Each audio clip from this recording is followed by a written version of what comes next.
417면에 있는 사무엘상 7장 3절에서 12절까지 말씀을 제가 봉독해 드리겠습니다. 사무엘이 이스라엘 온 족속에게 말하여 이르되 만일 너희가 전심으로 여호와께 돌아오려거든 이방신들과 아스타롯을 너희 중에서 제거하고 너희 마음을 여호와께로 향하여 그만을 섬기라. 그리하면 너희를 블레셋 사람의 손에서 건져내시리라. 이에 이스라엘 자손이 바알들과 아스타롯을 제거하고 여호와만 섬기니라. 사무엘이 이르되 온 이스라엘은 미스바로 모이라. 내가 너희를 위하여 여호와께 기도하리라 하매 그들이 미스바에 모여 물을 길어 여호와 앞에 붓고 그날 종일 금식하고 거기에서 이르되 우리가 여호와께 범죄하였나이다 하니라. 사무엘이 미스바에서 이스라엘 자손을 다스리니라. 이스라엘 자손이 미스바에 모였다 함을 블레셋 사람들이 듣고 그들의 방백들이 이스라엘을 치러 올라온지라. 이스라엘 자손들이 듣고 블레셋 사람들을 두려워하여 이스라엘 자손이 사무엘에게 이르되 당신은 우리를 위하여 우리 하나님 여호와께 쉬지 말고 부르짖어 우리를 블레셋 사람들의 손에서 구원하시게 하소서 하니 사무엘이 젖 먹는 어린 양 하나를 가져다가 온전한 번제를 여호와께 드리고 이스라엘을 위하여 여호와께 부르짖음에 여호와께서 응답하셨더라. 사무엘이 번제를 드릴 때에 블레셋 사람이 이스라엘과 싸우려고 가까이 오매 그날에 여호와께서 블레셋 사람에게 큰 우레를 바라시며 그들을 어지럽게 하시니 그들이 이스라엘 앞에 패한지라. 이스라엘 사람들이 미스바에서 나가서 블레셋 사람들을 추격하여 뱃갈 아래에 이르기까지 쳤더라. 사무엘이 돌을 취하여 미스바와 센 사이에 세워 이르되 여호와께서 여기까지 우리를 도우셨다 하고 그 이름을 에벤에셀이라 하니라. 아멘. 우리 옆 사람과 인사하겠습니다. 성도님 말씀에 은혜 되세요. 이렇게 인사하겠습니다. 네, 말씀에 커다란 은혜가 되시기를 주의 이름으로 축원합니다. 여러분 에벤에셀은 많이 들어봤죠.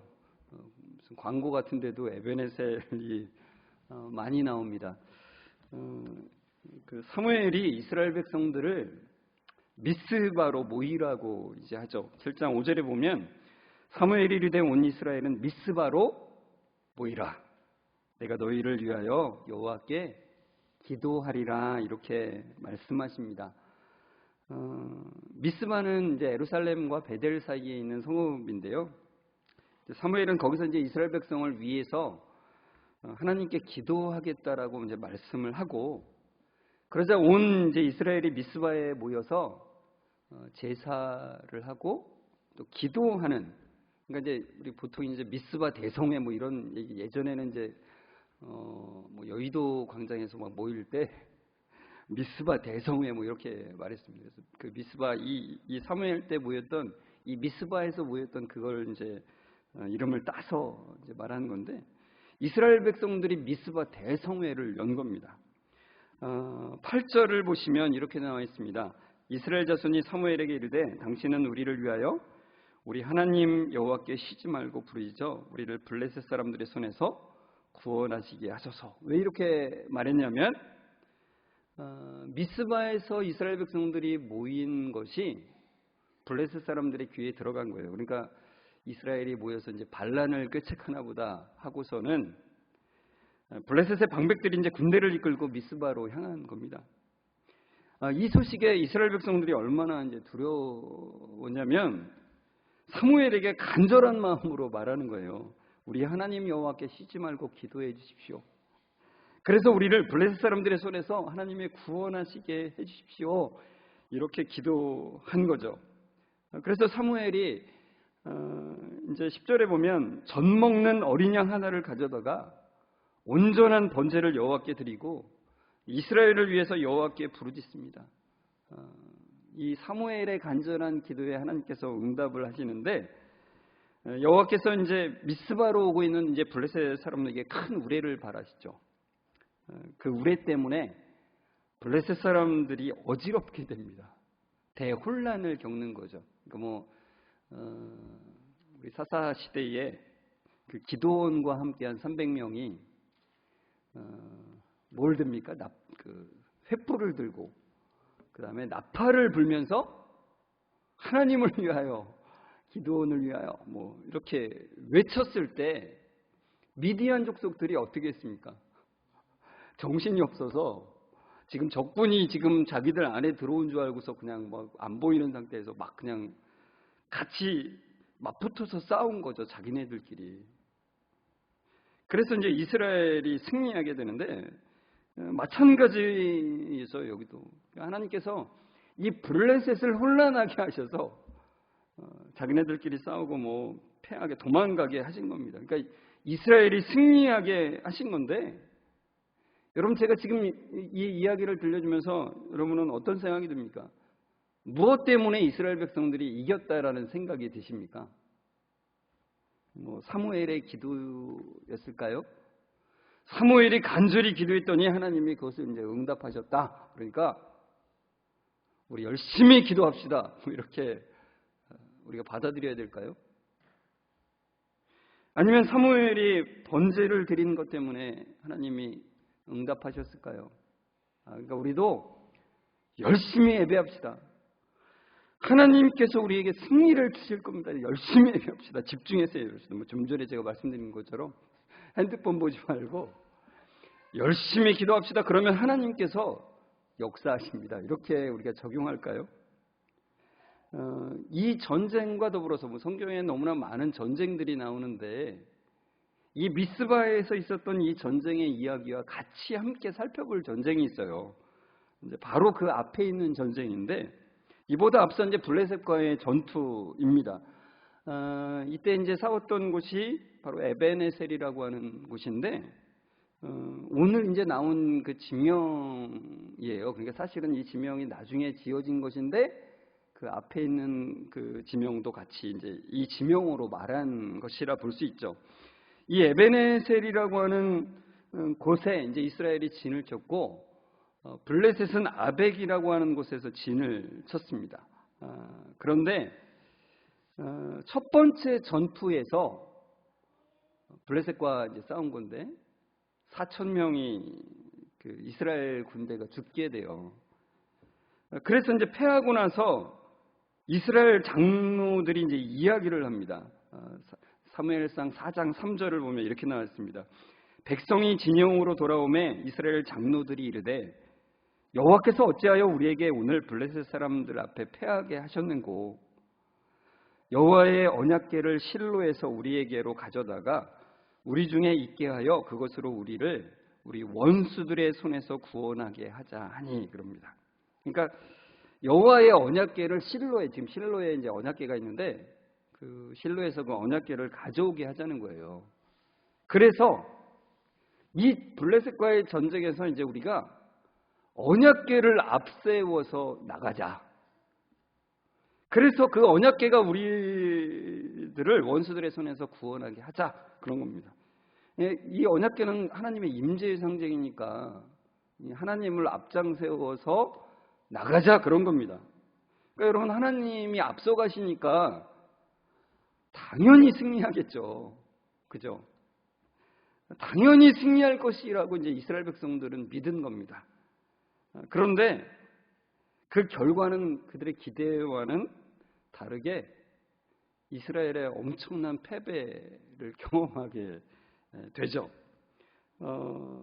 그 사무엘상 4장 10절에서 11절을 보면 이렇게 나왔습니다. 블레셋 사람들이 쳤더니 이스라엘이 패하여 각기 장막으로 도망하였고 사륙이 심히 커서 이스라엘 보병에 엎드려진 자가 3만 명이었으며 하나님의 궤는 빼앗겼고 엘리의 두 아들 홈니와 비나스는 죽임을 당하였더라, 이렇게 나옵니다. 그러니까 실로에서 언약궤를 가져올 때만 해도 분위기는 엄청 좋았습니다. 원래 전쟁이라는 거는 사기가 되게 중요하잖아요. 분위기.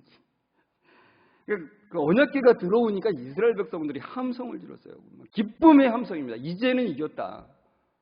하나님이 우리 앞에 나가시니 우리가 질 리가 없다, 이거죠.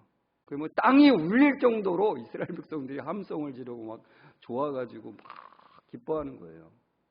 그 땅이 울릴 정도니까 블레셋 사람들이 그 저쪽 편에서 이스라엘 백성들이 좋아하는 소리를 듣고서는 막 두려움에 떨었다 그랬어요. 그런데 블레셋 사람들이 야 우리 이렇게 지구나 저렇게 지구나 매 한 가지니까 죽기를 각오하고 싸우자. 이제 그래서 블레셋 사람들이 이제 진군을 하는데 그래서 이제 싸움의 결과가 이스라엘 군사가 3만 명이 죽고 언약궤를 빼앗긴 거예요. 이게 도대체 이해할 수가 없는 사건이 일어난 거죠. 어떻게 언약궤를 뺏기면? 언약궤는 하나님이신데 어떻게 언약궤를 빼앗길 수가 있을까? 그리고 그 언약궤를 메고 갔던 그 홈리와 비느하스 그 제사장도 그 하나님의 그 예언의 말씀대로 이때 심판으로서 심판이 이루어지죠. 죽임을 당하게 됩니다. 언약궤를 빼앗긴 것과 동시에. 여러분, 하나님의 임재의 상징인 그 언약궤를 앞장 세워서 나간 이 전쟁은 왜 진 걸까요? 이걸 우리가 유심히 생각해야 돼요. 왜 하나님의 도우심을 간절히 바라면서 하나님을 앞장세워서 나간 이 전쟁은 왜 진 걸까? 이게 굉장히 우리가 깊이 생각해야 되고 우리의 싸움과 우리의 영적 싸움과 굉장히 연관이 있는 겁니다. 저는 요즘에 사실 삼손과 같이 살아가고 있습니다. 매일 새벽 기도를 이제 삼손의 말씀으로, 또 삼손이 좀 길거든요. 사사기에서 굉장히 긴 내용입니다. 근데 그때마다 삼손의 좀 지 마음대로, 지 소견에 오른 대로 그 행하는 그 삼손을 통해서 일하시는 그 하나님을 보면서 제가 거기서 삼손과 함께 참 많은 생각들을 하게 되는데, 지난 금요일에 새벽 기도의 본문인 사사기 16장 1절에서 3절 말씀에 사실 오늘 이 본문과 연관해서 진짜 이스라엘의 문제가 무엇인지를 사실 보여주는 말씀을 좀 소개하려고 합니다. 그때 들으셨던 분들 또는 그 밴드를 통해서 보신 분들은 아시겠지만 좀 더 우리가 그것을 같이 생각했으면 좋겠어요. 삼손이 가사 성읍으로 내려갑니다. 가사 성읍은 이스라엘의 5 성읍 중에 5 방백 체제인데 거기 중에 가장 이제 이스라엘과 좀 떨어진 곳이에요. 멀어요. 삼손은 자기의 힘이 세니까 블레셋에 가까운 곳만 간 게 아니라 먼 곳까지도 맘 놓고 다닌 겁니다. 자기의 힘을 엄청 의지해서 다닌 거죠. 그리고 자기가 만족할 만한 것을 찾아서 이리저리로 이제 간 거예요. 근데 그 가사 성읍에 가서 한 기생을 보고서 너무나 마음에 들어서 기생의 집으로 들어가게 됩니다. 그래서 이제 밤을 새게 되는데 밤을 지내게 되는데 가사 성읍 사람들이 삼손이 왔다는 이야기를 듣고는 막 들끓는 거예요. 이 블레셋의 원수 삼손을 어떻게 죽일까? 그렇게 같이 의논하다가 이 삼손이 워낙 힘이 세니까 섣불리 했다가는 다 죽으니까 다 소문을 다 들었잖아요, 이제까지. 그래서 그들이 의논한 끝에 무슨 결론을 내렸냐면 우리가 삼손이 가장 깊이 잠들었을 때 치고 들어가자. 잠자던 놈이 갑자기 깨가지고 막을 수는 없을 거 아니냐. 이렇게 해서 가장 깊이 잠드는 시간인 새벽 시간까지 기다리기로 한 겁니다. 그 집을 에워싸고서는. 그들의 시간표는 새벽이었는데 삼손의 시간표는 그들과 다른 거예요. 삼손은 밤중에 일어났습니다. 다 알았죠. 밖에서 어수선한 뭔가를 다 눈치챈 겁니다. 그리고는 밤중에 일어나서 그가 이 분노를 터뜨리는데 어떻게 분노를 터뜨리냐면 이렇게 터뜨립니다. 그 가사 성읍의 성문으로 가서 성문 2짝을 뽑아내는 거예요. 근데 문짝만 뜯은 게 아니라 양쪽에 2 기둥까지 같이 뽑고 거기에 문 빗장까지 같이 드러내는 겁니다. 이게 도대체 사람이 할 짓입니까? 믿어지지가 않습니다. 제가 막 그걸 상상하면서 이게 도대체 그때의 블레셋 사람들의 표정이 어땠을까? 이루 말할 수가 없죠. 막 얼어붙어가지고 도저히 이거는 어떻게 할 수가 없는 거죠. 근데 그 성문을 떼는 것도 엄청난데 그 성문 두 문짝과 두 기둥과 그 문 빗장까지 그 모든 거를 어깨에 짊어지고 이스라엘 땅으로 그걸 가져가는 거예요. 이스라엘 땅 어디요? 헤브론으로 그걸 가지고 가는 겁니다. 가사에서 헤브론까지는 약 60km 정도 돼요. 보통 거리가 아니죠. 60km의 그리고 뭐 평지도 아니고 엄청나게 험한 길을 걸어가야 돼요. 산길을 올라가는 길도 있고 그런 험난한 길을 그 성문 두 짝과 두 기둥과 문빗장까지 다 짊어지고 가는 거예요. 블레셋 사람들이 그 삼손이 지나가는 장면을 다 봤겠죠. 저게 괴물일까? 저거 인간이야? 뭐 이러면서 막 두려워 떨었겠죠. 가는 길에.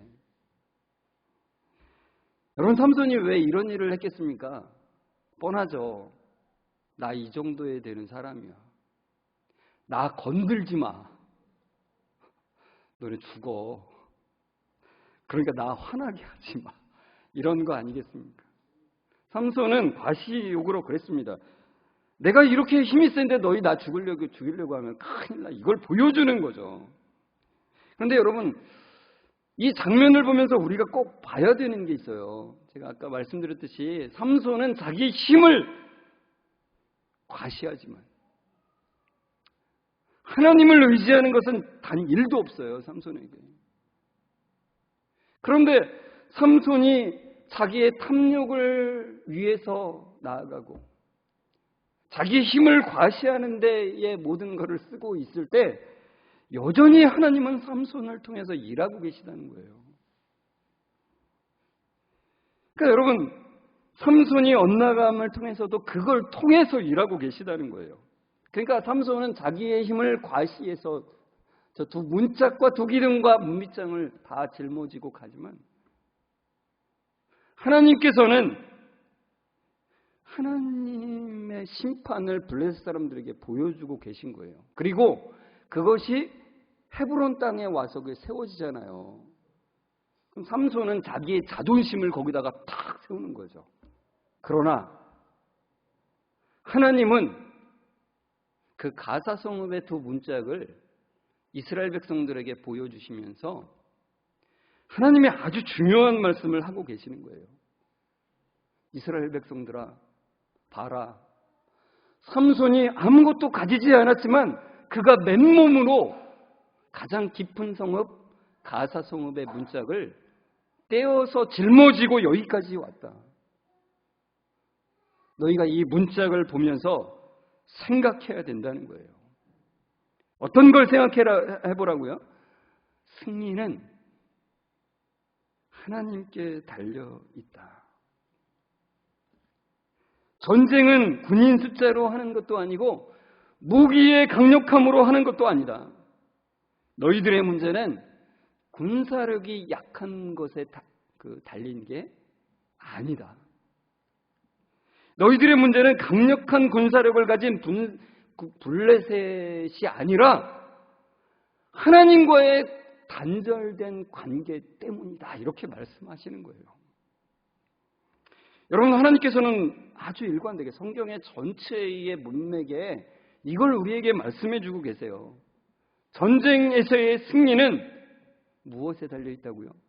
하나님과의 관계에 달려 있다라고 창세기부터 요한계시록까지 우리에게 말씀해 주고 계신 겁니다. 여러분, 오늘 본문에서도 사무엘을 통해서 이스라엘 백성들에게 말씀하고 계세요. 뭐라고요? 3절과 4절을 보면 이렇게 말씀하고 있습니다. 사무엘이 이스라엘 온 족속에게 말하여 이르되 만일 너희가 전심으로 여호와께 돌아오려거든 이방 신들과 아스타롯을 너희 중에서 제거하고 너희 마음을 여호와께로 향하여 그만을 섬기라. 그리하면 너희를 블레셋 사람의 손에서 건져내시리라. 이에 이스라엘 자손이 바알들과 아스타롯을 제거하고 여호와만 섬기니라 이럽니다. 그러니까 하나님께서 사무엘을 통해서 말씀하시는 것, 그걸 핵심적으로 말하자면 우상을 제거하고요. 그러니까 다른 말로 말하면 우상에서 돌이켜서, 제가 유턴 표시를 했잖아요. 우상에서 돌이켜서 하나님을 향해라 그거예요. 하나님과의 틀어진 관계에서, 막혀진 관계에서 그 관계를 회복하라고 말씀하시는 거예요. 여러분, 우리 마음은 끊임없이 우상을 만드는 우상 공장이라고 했잖아요. 우리 마음을 두드리면서 야, 이 우상 공장아, 가끔 이렇게 좀 말씀해 주시면 좋겠어요. 근데 여러분, 우상을 끊임없이 만들어내는 이유는 뭐냐면 내 마음의 중심에 내가 있기 때문인 거죠. 하나님이 내 마음의 중심이 아니라 내가 중심이기 때문에 내가 원하는 것을 끊임없이 만들고 추구하는 것이 우리들이라는 거예요. 하나님은 거기서 돌이키라고 말씀하세요. 돌이켜라. 유턴해라. 그래서 하나님이 내 마음의 중심이 되게 하라고 우리에게 말씀하신다는 거예요. 성경에 아주 일관된 외침이에요. 그것에 우리의 마음을 쏟아야 돼요. 우리의 마음을 돌이켜야 돼요. 귀 기울여야 됩니다. 그러니까 여러분, 우리는 그러잖아요. 어떤 문제가 있으면 그 드러난 문제에 집중하기 쉽다 그랬잖아요. 눈에 보이는 것에 집중하기 쉽다 그랬잖아요. 그럴 때 이 말씀을 기억해야 돼요. 이스라엘아, 너희들의 문제는 힘이 약한 게 있는 게 아니야. 힘이 약한 데 있는 게 아니야. 그러니까 우리로 말하자면 그런 거죠. 너희들의 문제는 질병에 있는 게 아니야. 만약에 내가 질병에만 계속 집중을 하고 그것이 문제라고 내가 생각하고 있다면 하나님 우리에게 말씀하시는 거예요. 내 진짜 문제는 질병이 아니야. 내 진짜 문제는 일에 실패한 것도 아니고 갑작스러운 사고도 아니야. 너희의 진짜 문제는 갈등 관계도 아니고 시험에 불합격한 것도 아니고 사람들에게 비난받는 것도 아니야. 너희의 문제는 무기력함에 있는 것도 아니고 일하는 능력이 부족한 것도 아니야. 바로 하나님과 단절된 것이 그 문제의 근본에 있어. 거기서 돌이켜서 하나님의 은혜 안에 거하라고 하나님께서 우리에게 말씀하신다는 거예요. 여러분, 이스라엘 백성들이 언약궤를 가지고만 나가기만 하면 승리한다라고 생각을 했잖아요. 그건 언약궤, 그 눈에 보이는 언약궤가 우상이 되는 거예요. 전쟁에서 무조건 승리하고 싶은 마음이 우상이 되는 거예요. 하나님은 일이 잘 되는 것을 바라시는 것이 아니라, 그것에 관심을 가지시는 것이 아니라 친밀한 신뢰의 관계를 바라세요, 우리한테. 여러분, 우리가 참 살아가면서 착각하기가 되게 쉬워요. 우리는 늘 잘 되는 것에 관심이 가기 때문에 그래요, 우리 본성이. 그러나 하나님의 관심은 거기에 있지 않고 우리와 친밀하기를 원하시는 거예요. 그 관계에 있다는 것을 늘 염두하시면서 말씀하고 계시다는 거예요. 그러니까 여러분, 우리가 두려움이 들 때 참 그게 쉽지가 않잖아요. 그죠? 우리에게 엄청난 공포심이 들 때 그거보다도 하나님의 친밀함이 더 소중하다는 생각을 갖기가 어렵죠. 그렇지 않습니까? 이스라엘 백성들도 이 미스바에 있을 때 얼마나 두려웠겠습니까? 아무런 무기도 없이 사무엘의 지시에 따라서 모인 거잖아요. 전쟁을 위해서 모인 게 아니에요. 그래서 모여서 뭐를 했어요? 제사 지내고, 제사 드리고, 금식하면서 기도했어요. 그러니까 전투하기에는 더 악조건이에요. 음식을 먹지 못하고 지금 힘이 없는 상태라고요. 이제 전쟁하기에는 너무나 적당하지 않은 상태. 무기도 없고, 훈련되지도 않았고, 먹지도 못해서 힘이 없는 그런 상태예요. 그런데 블레셋이 지금 미스바로 오고 있대요. 군대가. 잘 훈련되고 무장된 군대가 지금 미스바로 오고 있대요. 그들이 오면 죽는 거죠. 그러니까 그 두려움에서 떨 수밖에 없는 그런 상태입니다. 그러나 성경이 우리에게 말씀해주고 있는 건 그거예요. 하나님께 돌이킨 이스라엘은 이미 승리 가운데 있다. 이미 하나님과의 관계가 회복된 이스라엘은 이미 승리를 누리는 것이다. 이미 승리 가운데 있다는 것을 하나님께서 보여주시는데 그게 바로 우레라는 거예요. 우레. 큰 우레를 하나님께서 바라시면서 너희를 내가 보호하고 있다는 것을, 내가 싸우고 있다는 것을 하나님께서 보이시고 계신 거예요. 10절에 이렇게 말씀하죠.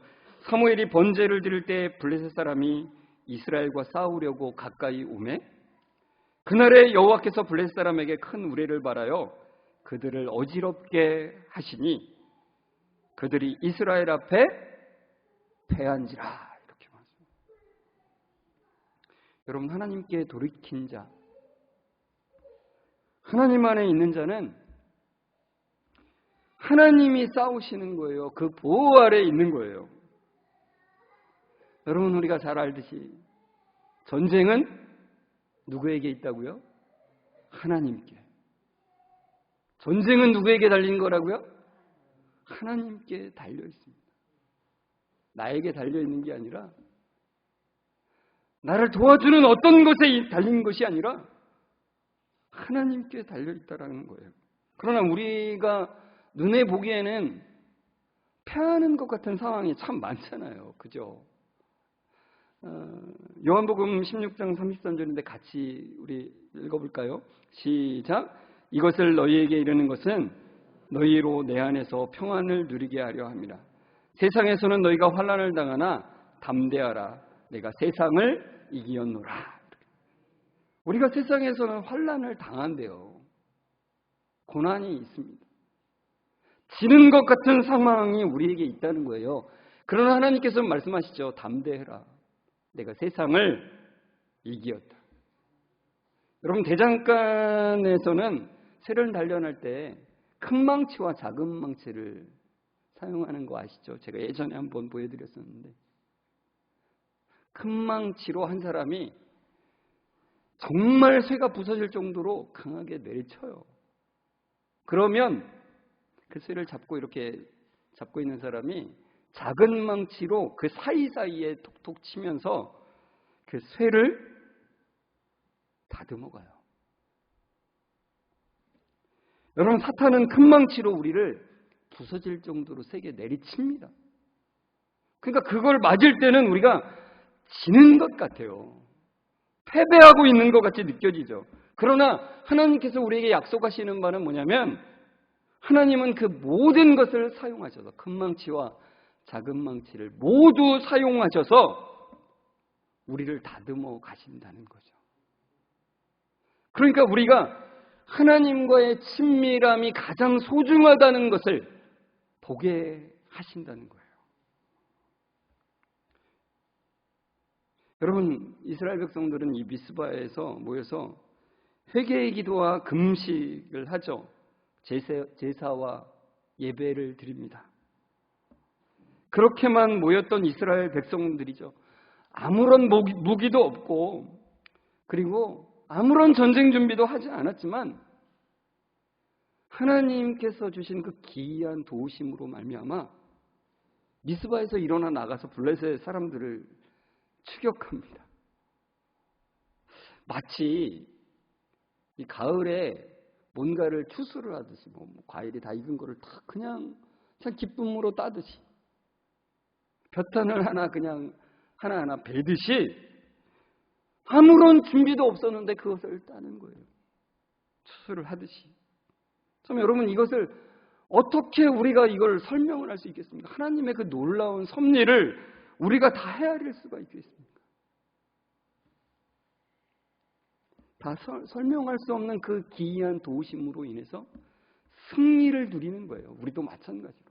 우리가 알지 못하는 때에 하나님께서 승리를 맛보게 하시는 거예요. 그러나 우리가 패배한 것 같은 그 상황 속에서도 여전히 승리 한가운데 있다는 것을, 이미 승리한 것이라는 것을 기억하라고 우리에게 말씀하시는 거예요. 그래서 사무엘이 돌을 취해서 세워놓고는 그 돌의 이름을 뭐라고요? 에베네셀이라고. 그 에베네셀의 이름의 뜻은 뭐예요? 도움의 돌이라는 것입니다. 하나님이 여기까지 도우셨다라는 것을 기념하는 돌이죠. 여러분, 우리도 저 에베네셀 저 돌을 우리 마음속에 세웠으면 좋겠어요. 주님의 구원 안에 있는 사람은, 주님 안에 있는 사람은 그 어떤 것도 하나님의 손길을 벗어날 수 없다는 것을 우리에게 기억하라는 거예요. 모든 것이 주님의 도우심이 배어있는 순간순간이라고 말씀하고 계십니다. 여러분, 주님은 살아계셔서 언제나 우리를 지키시고 인도하세요. 그래서 하나님 안에 있는 자는 모든 것이 승리입니다. 모든 것이 승리를 누리는 거예요. 여러분, 하나님 안에서 모든 것이 승리임을 보고 누리는 그 은혜가 여러분 가운데 함께 하시길 주의 이름으로 축원합니다. 우리 함께 이 시간 찬양할 때 에베네셀 하나님을 찬양했으면 좋겠어요. 감사하신 하나님, 에베네셀 하나님, 살아계신 하나님, 에베네셀 하나님, 여기까지 인도하셨네, 감사하신 하나님, 여기까지 인도하셨네, 살아계신 하나님.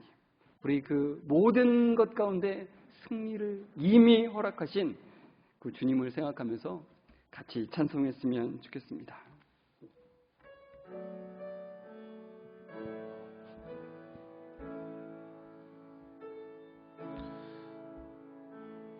감사하신 하나님,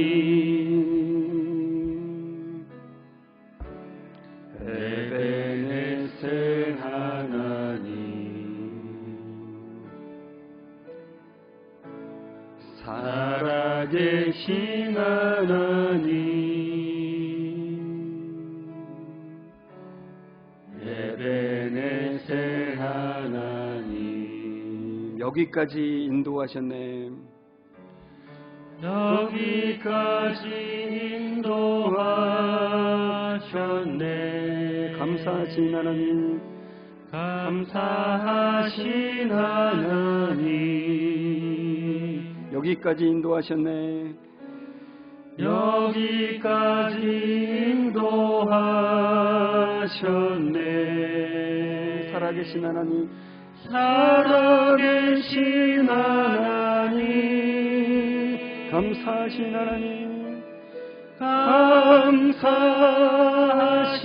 하나님,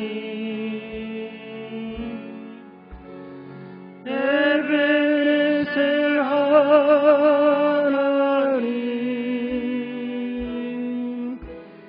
살아계신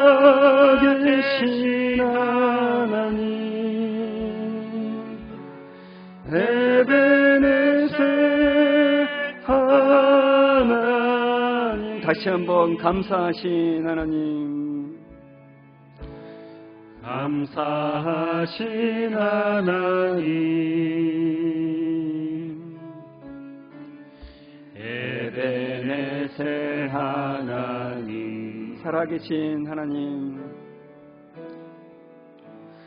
살아계신 하나님, 에베네셀 하나님, 여기까지 인도하셨네, 여기까지 인도하셨네. 감사하신 하나님, 감사하신 하나님, 여기까지 인도하셨네, 여기까지 인도하셨네.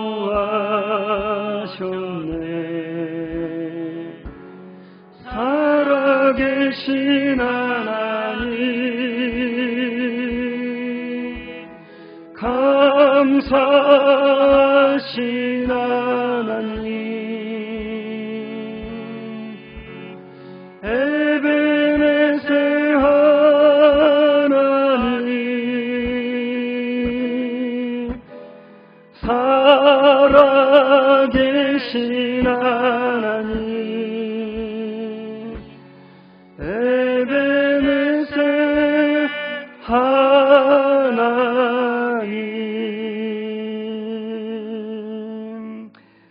살아계신 하나님, 에베네셀 하나님, 하나님을 생각하면 감사할 것밖에 없습니다. 우리의 모든 삶을 지키시고 인도하시는 주님, 여전히 죄성으로 인해서 내가 중심이 되어 다른 곳에 눈이 돌아가고 탐욕이 원하는 방향으로 갑니다. 하나님, 성령님의 역사하심으로 돌이키는 은혜를 날마다 허락해 주옵소서. 하나님 안에서 승리를 누리는 삶을 사는 복을 늘 허락해 주옵소서. 여기까지 인도하신 하나님을 보며 앞으로도 인도하실 하나님을 신뢰하며 걸어가는 인생 되게 하여 주옵소서. 에베네셀의 하나님을 찬양하며 감사로 올려드리는 인생 되게 하옵소서. 살아계신 하나님을 찬양하며 예수 그리스도의 이름으로 기도드리옵나이다. 아멘. 우리 주 예수 그리스도의 은혜와 하나님의 사랑하심과 성령님의 교통하심이 언제나 도우시며 인도하시는 그 하나님의 은혜 가운데서 이미 승리가 이루어졌음을 고백하며 그 승리를 누리며 나아가기를 소망하며 고백하는 우리 모든 성도들과 그 가정 위에 지금부터 영원까지 함께 있을지어다. 아멘.